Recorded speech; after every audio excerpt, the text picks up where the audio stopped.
اعوذ باللہ من الشیطان الرجیم بسم اللہ الرحمن الرحیم قالوا لئن اکلہ الذئب ونحن عصبة انا اذا لخاسرون۔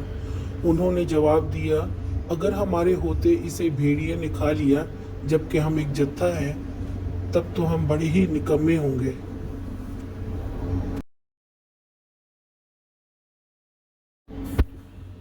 بھائیوں نے والد سے کہا یہ کیسے ہو سکتا ہے، ہمارے اتنے بھائیوں کے ہوتے ہوئے وہ گم ہو جائے یا بھیڑیا اسے کھا جائے، یہ تو ہو ہی نہیں سکتا، ناممکن بات ہے۔